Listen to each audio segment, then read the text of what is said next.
Good morning, students. तो in the previous lectures, पिछले lectures में हमने सीखा था कि भाषा का क्या रोल होता है, भाषा की डेफिनेशन क्या होती है। कोई भी लैंग्वेज हम सीखते हैं तो उसकी हमें डेफिनेशन आनी चाहिए, परिभाषा आनी चाहिए। तो हमने ये सीखा था कि जो लैंग्वेज है, जो भाषा है, उसका जो मेन पर्पज़ है वह है is a tool of communication. एक बातचीत का एक माध्यम होती है। बिना भाषा के हम एक दूसरे से बातचीत नहीं कर सकते हैं। अब हमें इंग्लिश लैंग्वेज सीखनी है। तो इंग्लिश लैंग्वेज आपने अब तक 12th क्लास तक आपने अल्फ़ाबेट सीखे हैं, टेंसेस सीखे हैं, ग्रामर सीखी है। लेकिन फर्स्ट ईयर में जो ये टॉपिक है आपके फोनेटिक्स, सिंबल्स एंड ट्रांसक्रिप्शन, ये एक नया सब्जेक्ट है, नया टॉपिक है जो आपने अब तक नहीं पढ़ा होगा। और इसका जो मकसद है, जो इसका ध्येय है, वो है कि आप इंग्लिश का प्रोनाउंसिएशन अच्छे से कर पाएँ। तो सबसे पहले हमें ये सीखना पड़ेगा कि how many sounds are there in English language. English language में कितने साउंड्स हैं। अब तक आपने सीखा है अल्फ़ाबेट्स। तो इंग्लिश में 26 अल्फ़ाबेट्स हैं, वो आप जानते हैं सब। लेकिन अब हम बात कर रहे हैं साउंड्स की, ध्वनियाँ की। तो इंग्लिश में कितनी ध्वनियाँ हैं, कितने साउंड्स हैं। तो इंग्लिश लैंग्वेज में ओवरऑल 44 साउंड्स हैं। इंग्लिश लैंग्वेज हैज़ 44 साउंड्स, अलग अलग ध्वनियाँ, जैसे क, ख, ग, प, ब, ऐसा होता है, लाइक दैट। तो इंग्लिश हैज़ 44 साउंड्स। अब उनका कुछ डिवीज़न है, उनको बांटा हुआ है। उसमें से 24 कॉन्सोनेंट्स हैं एंड 20 वोवेल्स हैं। तो यहाँ वोवेल्स की जो हम बात कर रहे हैं वो ग्रामेटिकल सेंस में वोवेल्स की बात नहीं कर रहे हैं, बल्कि एक अलग मीनिंग में हम वोवेल्स की बात कर रहे हैं। फर्स्ट ऑफ ऑल, सबसे पहले हम इन दोनों में अंतर सीखते हैं कि कॉन्सोनेंट्स और वोवेल्स में क्या अंतर है। तो कॉन्सोनेंट साउंड्स इंग्लिश में 24 हैं। सबसे पहले हम देखेंगे कॉन्सोनेंट साउंड्स, लेकिन उससे पहले हम देखेंगे दोनों में अंतर। For example, the word in English language, जैसे शू, तो शू की स्पेलिंग है SHOE। तो ये जो वर्ड है शू, इसमें दो साउंड है, श और ऊ, SH और OE। जैसे स्पेलिंग में रिप्रेजेंट हुआ, तो SH रिप्रेजेंट कर रहा है श और ऊ, शू। तो अब अगर हम प्रोनाउंस करें दोनों को अलग अलग करके, श को हम प्रोनाउंस करें तो क्या होगा, श। तो जब हम श को इसको आगे तक खींचते हैं तो देयर इज ए फ्रिक्शन।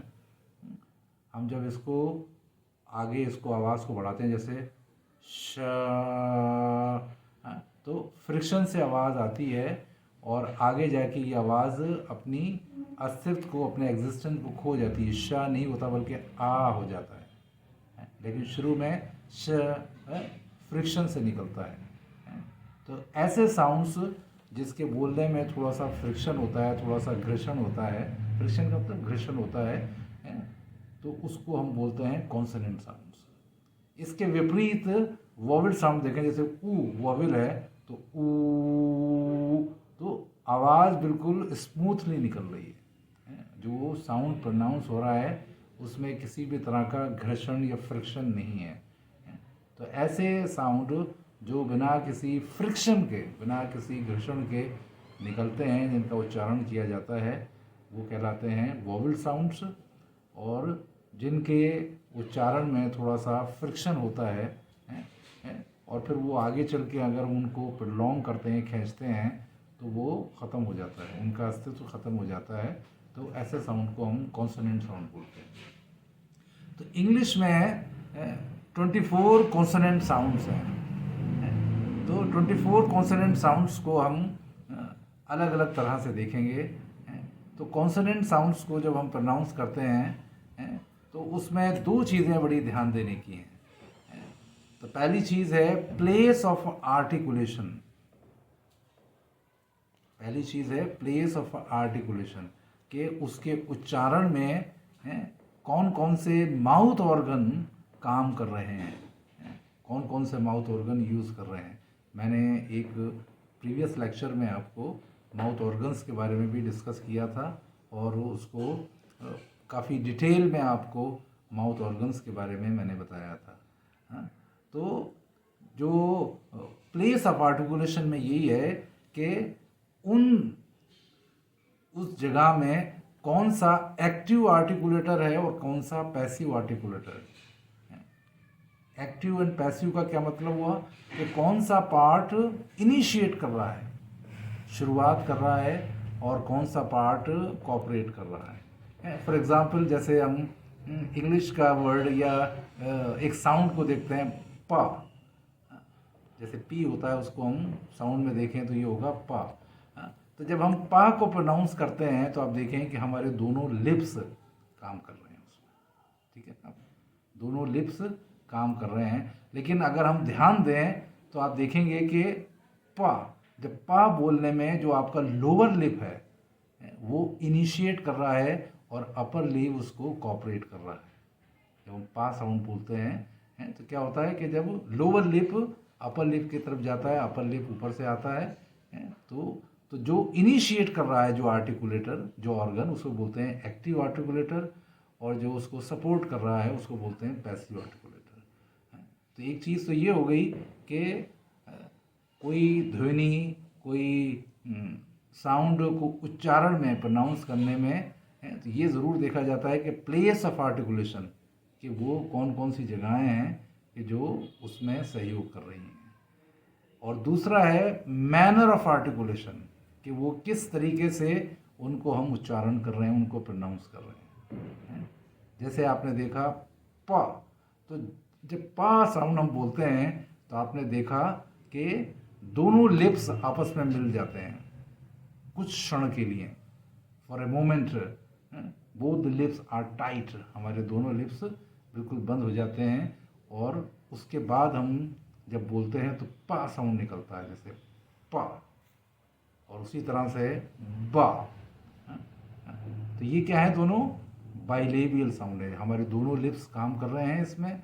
और ये साउंड, इसमें क्या होता है कि जब दोनों आर्टिकुलेटर मिल जाते हैं और फिर सडन रिलीज होता है, एकदम मुंह खुलता है, पा बंद होने के बाद एकदम खुलता है, तो पूरा हमारा जो एयर स्ट्रीम मैकेनिज्म है वो एकदम ब्लॉक हो जाता है और एकदम रिलीज होता है।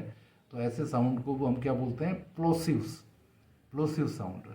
तो प्लोसिव साउंड क्या बताता है कि इसका तरीका क्या है इसको प्रोनाउंस करने का। तो हमने दो चीज़ें देखी, एक तो प्लेस ऑफ आर्टिकुलेशन, कि कौन कौन से एक्टिव आर्टिकुलेटर हैं, कौन कौन से पैसिव आर्टिकुलेटर हैं, और फिर देखा हमने कि इसके मैनर ऑफ आर्टिकुलेशन में हमें कैसे ये साउंड निकल रहा है। तो हमने देखा कि जो साउंड है, जो एयर स्ट्रीम मैकेनिज्म है वो एकदम ब्लॉक हो जाता है, दोनों लिप्स बंद हो जाते हैं, उसके बाद ये साउंड निकलता है। उसी तरह से इंग्लिश में 3 साउंड हैं, प, ब, जैसे पी, बी, और म, एम। ये क्या है, बाइलेबियल है। म जैसे मैड, पी से जैसे पॉट, एंड ब से जैसे बार से बेक, बिन। तो ये सारे वर्ड हैं, तो ये हो गए प्लसिव्स।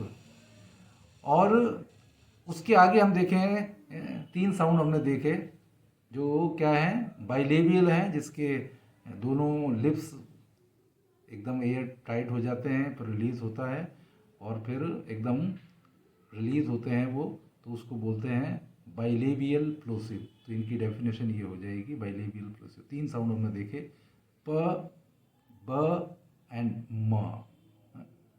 तो इनको आप, इसकी मैं आपको एक लिस्ट जो कॉन्सोनेंट्स की है वो भी आपको अवेलेबल कराऊंगा वो व्हाट्सअप नोट्स पे, तो उस पीडीएफ नोट्स में तो आप उसको देखिएगा।